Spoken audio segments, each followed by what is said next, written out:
moustache en place, lunettes en place. Je crois que je suis fin prêt pour pouvoir vous expliquer tout ça.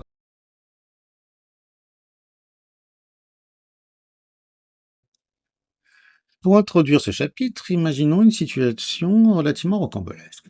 Voilà, je me retrouve dans mon vaisseau spatial, j'ai l'habitude de me promener, Cosmos 1, tranquillement en train de me promener sur cette trajectoire rectiligne qui est ici, donc représentée par une droite. Alors nous allons voir dans ce chapitre comment déterminer proprement une équation de cette droite, comme vous pouvez le voir ici. Alors ceci porte le nom d'équation cartésienne de la droite. Alors il faut savoir que des équations cartésiennes, ce n'est pas unique, il y en a une infinité. Et vous avez déjà aperçu l'équation réduite d'une droite, et l'équation réduite d'une droite est une de ces équations cartésiennes. Alors qu'est-ce que c'est que l'équation cartésienne d'une droite? C'est une relation qui, pour n'importe quel point de la droite, va donner le lien qui existe entre l'abscisse et l'ordonnée. Alors, maintenant, le problème que j'ai, c'est que dans le même plan, alors on se place bien dans un même plan, parce que c'est évidemment pas comme ça dans l'espace, mais là on suppose qu'on est dans un même plan, se balade un astéroïde que vous pouvez voir ici. La question est, existe-t-il un endroit où il y aurait possibilité que l'astéroïde et moi-même on se rencontrent, ce qui serait un petit peu embêtant. Alors pour simplifier le problème, on va imaginer que l'épaisseur est négligeable. D'accord? Ça sera beaucoup plus simple. On va pas en tenir compte. Alors vous voyez que ici, les droites semblent parallèles. Donc ici, je semble être dans une situation confortable. Alors, pour être certain de ceci, on devrait être amené à résoudre un système d'équations. Alors un système d'équations, c'est ceci. Alors ici, vous avez un système, donc on met en évidence ceci avec une accolade, d'équations à deux inconnus, x et y. Et ça, on appelle ça un système linéaire d'équations à deux inconnus. Donc ici, on voit de manière claire que c'est tout simplement pas possible. Parce que moins x plus 3y ne peut pas être égal à 4 et à moins 8 en même temps. Et dans ce cas-là, on dit que les équations sont incompatibles. Et là, on a la certitude que le système n'a pas de solution. Maintenant, nous allons étudier d'autres situations. Imaginez maintenant une situation comme celle-ci. Donc, on voit bien que là, il y a un risque. Il y a un véritable risque que je rencontre l'astéroïde. Donc, il serait bien que je sois capable de déterminer de manière exacte les coordonnées de ce point d'intersection. Alors, évidemment que graphiquement, je peux faire une conjecture. Je vois ici, allez, disons 8,3, 8,4, 0,2. Mais j'aimerais être certain et pouvoir le paramétrer dans mon ordinateur de bord pour avoir strictement aucun problème. Et voilà pourquoi nous allons être amenés à devoir résoudre un fameux système comme celui-ci, et ça sera le thème du chapitre. Dans ce paragraphe, nous allons avoir besoin de nous placer dans un repère OIJ du plan. Prenons une droite du plan quelconque et nous allons commencer par définir la notion de vecteur directeur d'une droite. Alors qu'est-ce que c'est qu'un vecteur directeur? C'est tout simplement un vecteur qui est constitué de deux points distincts quelconques de la droite, tout simplement. Donc si vous arrivez à trouver un vecteur U qui sera égal à un vecteur AB constitué de deux points distincts de la droite, vous aurez ce qu'on appelle un vecteur directeur. Alors évidemment, il faut qu'il soit non nul, et c'est pour ça qu'on dit que les points sont distincts. Alors, un vecteur directeur indique la direction de D. On dit aussi que le vecteur directeur dirige la droite. Donc, toute droite admet une infinité de vecteurs directeurs, donc ils sont bien sûr tous collinéaires entre eux, étant donné qu'ils indiquent chacun la même direction. On pourra dire que deux droites du plan de vecteurs directeurs respectifs U et V sont parallèles, tout simplement si les vecteurs U et V sont collinéaires. Alors, nous allons maintenant prendre une droite D, un point de D et U un vecteur de D. Donc la droite D, vous voyez ici, cette droite, un point, un vecteur U. On pourra dire que cette droite D, c'est l'ensemble des points M du plan, tels que les vecteurs AM et U sont tout simplement, devinez, vous voyez bien, collinéaires, c'est-à-dire qu'on peut toujours écrire AM égale K vecteur U. Voilà une notion importante qui va nous permettre par la suite de déterminer l'équation cartésienne d'une droite. Donc une droite est parfaitement déterminée par la donnée d'un point A et d'un vecteur directeur U, bien sûr, non nul. Alors nous allons pouvoir maintenant mettre en place la notion d'équation cartésienne d'une droite. Alors qu'est-ce que c'est que l'équation cartésienne d'une droite? Tout d'abord cartésienne, ça fait référence à Descartes, bien sûr. Donc on prend une droite du plan, on appelle équation cartésienne de D toute relation vérifiée par les coordonnées x, y de chacun des points de D. Tiens, je vais vous donner un exemple avec cette droite-là dont on connaît une équation réduite. On a déjà aperçu ce genre de choses. Cela signifie que les coordonnées x et y de n'importe quel point de la droite doivent vérifier ceci. Pour qu'un point appartienne à la droite, donc il est nécessaire que ces coordonnées vérifient l'équation qui est ici. Prenons un exemple. Prenons le point de coordonnées 2, 3, est-il sur la droite? On remplace x par 2, 2 fois 2, 4, moins 1, 3, on obtient bien 3, donc il est bien sur la droite. Prenons maintenant le point de coordonnées 1, 4. 2 fois 1, 2, 2 moins 1, 1, ce qui est distinct de 4, donc il n'appartient pas à la droite, tout simplement. Alors attention, il n'y a absolument pas unicité de l'équation d'une droite. Effectivement, prenons par exemple cette droite qui est ici, que nous avons définie au-dessus. Je pourrais tout à fait choisir de tout multiplier par 2, j'obtiendrai une équation équivalente. Donc ça ferait 2y égale 4x moins 2 que vous voyez ici. J'aurais pu aussi choisir de faire passer le y de l'autre côté. J'aurais obtenu cette équation qui est ici. J'aurais pu faire des manipulations autant que j'en souhaite. Il y a une infinité de manipulations possibles. Donc il y a une infinité d'équations cartésiennes d'une droite. Dans ce lot, vous connaissez quand même celle-ci qui porte le nom d'équation réduite. Alors il existe quelques cas particuliers sympathiques. Si vous prenez la droite d'équation x égale 4, c'est l'équation d'une droite qui est parallèle à l'axe des ordonnées. Donc toute équation de ce type-là représentera des droites parallèles à l'axe des ordonnées. C'est donc une droite dont tous les points ont même abscisse. On fera un constat similaire avec y égale 3, où on pourra dire que c'est l'équation d'une droite parallèle à l'axe des abscisses. Alors, maintenant, on aimerait déterminer la forme générale des équations de droite. Alors, pour ceci, nous allons revenir sur la propriété que nous avons vue juste au-dessus. Alors, prenons une droite D passant par A et dirigée par un vecteur U. Prenons un point M du plan quelconque. Alors, on a dit au-dessus que un point M appartient à la droite si et seulement si les vecteurs AM et U sont collinéaires. Eh ben, mettons ceci en évidence, on a un outil pour ça, on a le déterminant. Donc le vecteur AM a pour coordonnées évidemment x moins 1, y moins 2. Donc M appartient à la droite si et seulement si les vecteurs AM et U sont collinéaires. Donc ça revient à dire quoi? Tout simplement que le déterminant est nul. Et on sait calculer le déterminant. Je vous rappelle que si deux vecteurs ont pour coordonnées le premier xy et l'autre x', y', il suffit de faire x, y' moins x', y. Et donc on obtient la relation qui est ici, qui doit être nulle. Et voilà la première équation cartésienne que vous avez. Donc évidemment, celle-ci n'est absolument pas sympathique. On peut la simplifier comme ceci, ou encore comme ceci, ou même encore une fois comme ceci. Et ceci serait une équation, ça serait plutôt l'équation réduite de la droite. Nous pouvons maintenant mettre en place cette propriété. Toute droite du plan admet une équation de la forme ax plus by plus c égale 0, où a, b et c sont trois réels, tels que a et b ne sont pas nuls simultanément, c'est-à-dire on n'a pas la possibilité qu'ils soient nuls en même temps. Cette équation porte le nom d'équation cartésienne de D, et un vecteur directeur de cette droite est le vecteur de coordonnées moins BA. Voilà, résultat à connaître parfaitement. Réciproquement, dans un repère du plan, toute équation de la forme ax plus by plus c égale 0, où a et b ne sont bien sûr pas nuls en même temps, est une équation d'une droite, et de vecteur directeur aussi, moins ba. Alors, je vous ai fait la preuve ici, vos démonstrations, hein, c'est la même chose. Je vous invite pour les meilleurs à la lire tranquillement. Il faut savoir que si vous poursuivez vraiment les études mathématiques par la suite, c'est ce qu'on vous demandera. Donc il faut être capable de regarder ce genre de choses en détail et de bien le comprendre. Pour les autres, je peux comprendre que vous n'ayez pas forcément envie, retenez au moins le résultat. De toute façon, la preuve est basée tout simplement sur la notion de déterminant et l'exemple qu'on a fait juste au-dessus, c'est exactement la même idée. Pour l'équation réduite d'une... Alors, je vous laisse appuyer sur pause, évidemment, pour regarder ceci tranquillement. Pour l'équation réduite d'une droite du plan, maintenant, donc on a déjà abordé ça un petit peu plus tôt dans l'année. Donc toute droite D non parallèle à l'axe des ordonnées admet une équation de la forme y égale mx plus p, où m et p sont deux réels. Cette équation est appelée équation réduite de D.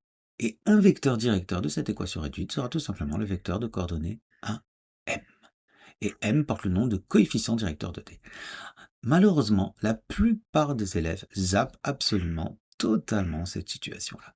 Ici, j'ai indiqué une droite non parallèle à l'axe des ordonnées. Donc ça veut dire qu'il se passe quand même quelque chose quand elle est parallèle à l'axe des ordonnées. Et quand la droite est parallèle à l'axe des ordonnées, je l'ai déjà mentionné juste au-dessus, eh ben on aura une équation de la forme x égale k. à retenir. Alors, à nouveau, la démonstration ici. Les meilleurs, appuyez sur pause, faites-vous plaisir, essayez de comprendre tout ceci, essayez de comprendre la rigueur mathématique. Pour les autres, continuons tranquillement. Un petit exemple. Voilà, je vous ai représenté une droite ici. Donc le coefficient directeur est 2. Il indique l'accroissement de y pour un accroissement de x égale à 1. Vous voyez que quand vous avancez de 1 ici, vous montez de 2. L'ordonnée à l'origine est 3. Alors, je vois des élèves de temps en temps qui confondent coefficient directeur et ordonnée à l'origine. Franchement, c'est quand même tellement simple. L'ordonnée à l'origine. L'origine, c'est où? C'est ici. L'ordonnée, c'est quoi? C'est ça. Donc voilà l'ordonnée à l'origine. C'est franchement pas possible de se tromper. Ensuite, la notion de vecteur directeur, donc c'est un vecteur constitué de deux points distincts de la droite, ça on l'a déjà indiqué, vous en avez un ici, que j'ai représenté, vous en avez un là, c'est facile, dès que vous prenez deux points distincts, vous avez un vecteur directeur. Alors une petite remarque quand même, donc si vous avez une équation du type y égale mx plus p, donc si m égale 0, d sera tout simplement parallèle à l'axe des abscisses, si m est positif, la droite, elle monte de la gauche vers la droite, et si m est négatif, elle descend de la gauche vers la droite. M va aussi donner l'inclinaison de D par rapport à l'axe des abscisses. Plus ça monte, plus ou moins. Pour les droites parallèles. Donc si on prend deux droites comme ceci, l'équation y égale mx plus p et une autre équation y égale m'x plus p', tout simplement, les deux droites sont parallèles si et seulement si elles ont le même coefficient directeur. Donc la preuve n'est pas compliquée. Donc dire que D et D' sont parallèles signifie tout simplement qu'elles ont la même direction. C'est-à-dire que ce vecteur-là et ce vecteur-là sont collinéaires, ce qui revient bien à dire que le déterminant est nul. Et si on calcule le déterminant, on obtient 1 fois m moins 1 fois m' égale 0. C'est bien m égale m'. Nous allons maintenant nous intéresser à la notion de système linéaire. Alors tout d'abord, équation linéaire à deux inconnus. Alors qu'est-ce que c'est qu'une équation linéaire à deux inconnus? Donc ça sera une équation de cette forme ici. Alors linéaire, c'est-à-dire que vous ne voyez pas apparaître ni de x carré, de y carré, de 1 sur x, de racine de x, ça reste une expression extrêmement simple de ce type-là.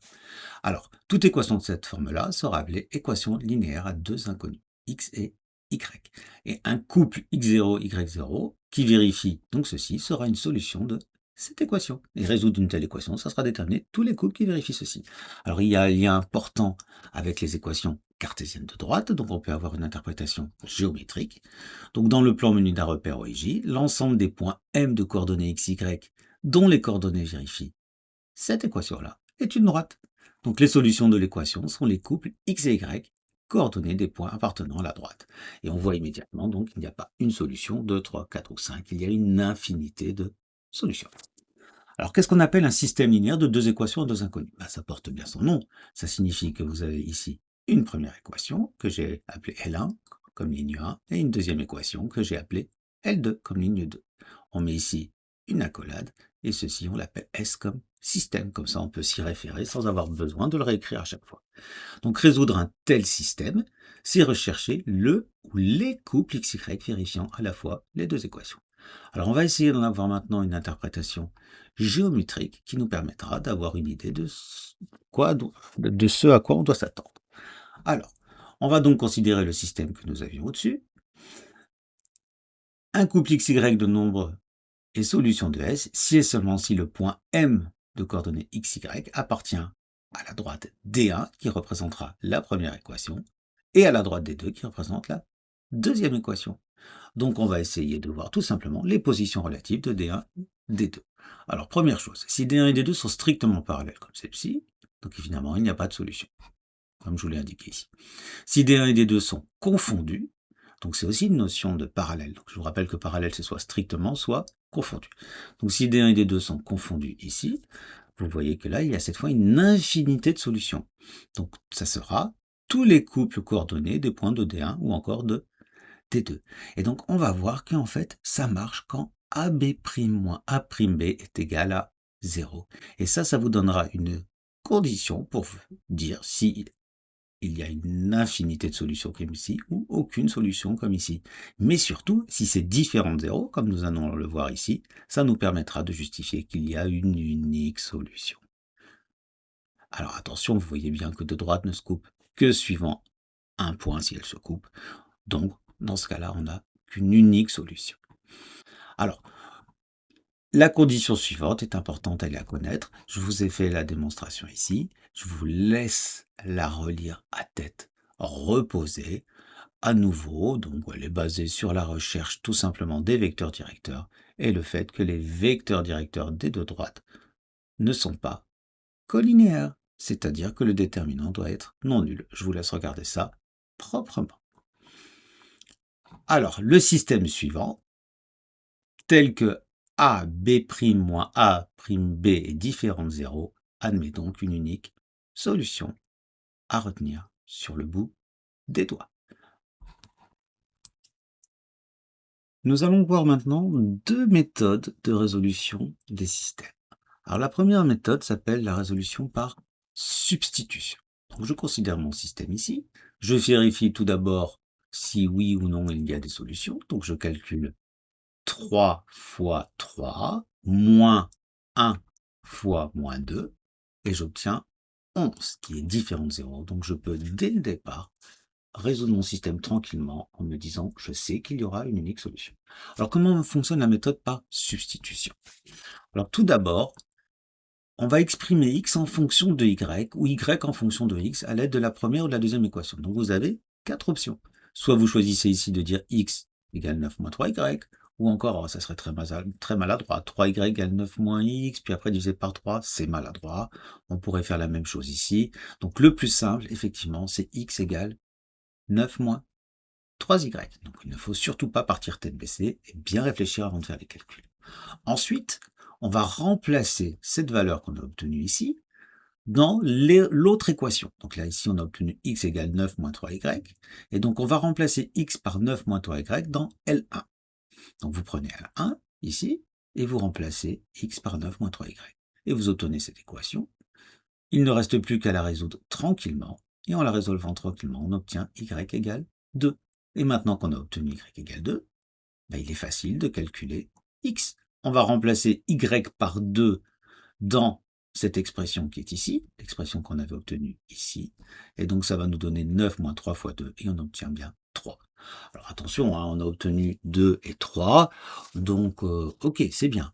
Mais vous savez que l'erreur est humaine, donc je vous invite à systématiquement vérifier tout ceci. Ok, je parle en plus, quand vous faites des raisonnements par implication, c'est-à-dire avec donc, d'un point de vue rigoureux en mathématiques, la vérification est nécessaire.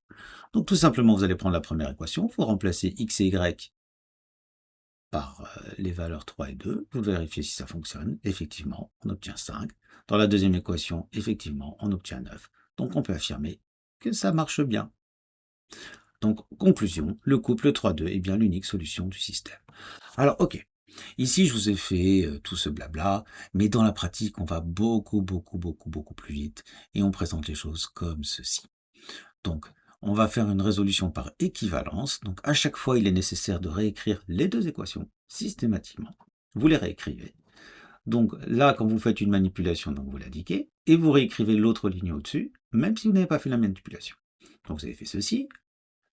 À la ligne suivante, celle-ci ne se modifie pas, donc je la réécris, et je remplace au-dessus par, vous voyez, ici, x égale 9 moins 3y. Je le fais. Je fais mon calcul ici, je réécris cette ligne, je la réécris, vous voyez, je la réécris tant que c'est nécessaire. Donc à chaque fois, on écrit les deux lignes. Donc je fais mon calcul au-dessus, jusqu'à ce que j'obtienne 22 égale 11y et y égale 2. Puis ensuite, il suffit de remplacer et d'obtenir ceci. Donc vous voyez que dans la pratique, on va beaucoup plus vite, sinon c'est un petit peu lourd. Je vais vous montrer maintenant la résolution par combinaison ou élimination. Alors souvent, les élèves ont tendance à ne pas vouloir cette résolution, alors que c'est la résolution la plus performante, celle qui permet de faire face aux situations les plus complexes, les plus embêtantes, celles où des fractions apparaissent, qui va nous permettre plus tard de résoudre des systèmes de 3 équations à 3 inconnues ou encore plus. Vous devez la maîtriser et la connaître. Alors, l'idée, on peut multiplier les deux équations par des nombres bien choisis afin d'obtenir le même coefficient de fin x ou y. Donc ici, on multiplie les deux membres de l'équation L2 par 3. Donc en multipliant les deux membres de l'équation L2 par 3, regardez ce que j'obtiens. Donc je multiplie par 3 ici à gauche et à droite. Et ça me permet d'obtenir 3x plus 9y égale 27. Et quel est l'intérêt d'avoir fait ceci? C'est que là j'ai 3x et ici j'ai 3x. Donc la méthode par combinaison dit qu'on peut additionner, on peut remplacer une ligne en additionnant, en faisant la soustraction de deux lignes. Vous faites ce que vous voulez. Donc ici, l'idée, c'est que on soustrait membre à membre, L2 à L1. Et qu'est-ce qu'on va obtenir? Donc je soustrais L2 à L1, donc c'est-à-dire à L1, j'enlève tout ceci. Donc 3x moins 2y moins, donc ce membre de là, et à droite, 5 moins 27, 5 moins 27. Et voilà, et regardez à quelle vitesse ça fonctionne. Donc la technique, c'est la suivante. Vous avez le droit de remplacer une ligne, en fait, par ce qu'on appelle une combinaison linéaire des autres lignes, c'est-à-dire un certain nombre de fois la ligne L1, plus ou moins un certain nombre de fois la ligne L2. Une fois que vous avez obtenu y égale 2, ben voilà, il suffit de remplacer dans la ligne que vous voulez pour obtenir x égale 3. La vérification, je ne vais pas la faire. La conclusion non plus, on a déjà fait. Alors, dans la pratique, on va beaucoup plus vite. Alors, dans la pratique, comment vous fonctionnez? Il est vraiment nécessaire, dans un cas comme celui-ci, d'indiquer la première ligne L1 et la ligne L2. Vous choisissez la manipulation que vous allez faire. Donc ici, je choisis de multiplier L2 par 3. Donc je l'indique. Alors, vous l'indiquez pour deux raisons. Étape 1, pour votre relecture. Sachez que vous faites de très nombreuses fautes de calcul, donc il est nécessaire, quand vous avez du temps, de vous relire. Autre chose, à supposer que vous fassiez une faute dans la résolution d'un système et que vous n'avez pas indiqué vos manipulations, le professeur ne regardera pas et vous comptera faux d'office. Si vous avez indiqué vos manipulations, il fera certainement l'effort. Ensuite, donc voilà, je fais mes calculs. Donc j'écrase L2, c'est une notation informatique, par 3L2. Donc le nouveau L2, c'est 3L2. Donc j'obtiens ceci. Ensuite, je vais indiquer la manipulation, donc je choisis. Soit je choisis d'écraser L1, soit d'écraser L2. Donc ici, j'ai choisi de me débarrasser de L2. Et je vais faire L2, je le remplace par L1 moins L2. Donc faisons les calculs. Donc L1 moins L2. Donc 3x moins 3x, moins 2y moins 9y, ce qui fait moins 11y. Et n'oubliez pas les termes constants, c'est très courant d'oublier les termes constants. 5 moins 27, ça fait moins 22. Ben voilà, j'obtiens directement y égale 2, il ne me reste plus qu'à remplacer au-dessus. Et voilà. J'en ai terminé pour ce cours, qui était un peu long, donc c'est pas un cours très difficile, mais bon, il y a des petites choses à apprendre, donc vous savez, c'est toujours la même chose. Un cours, ben, ça se comprend, un cours, ça s'apprend, un cours, ça se relit. Donc c'est une vidéo, vous avez l'occasion de revoir ceci autant de fois que vous voulez. Allez, bon courage à tous.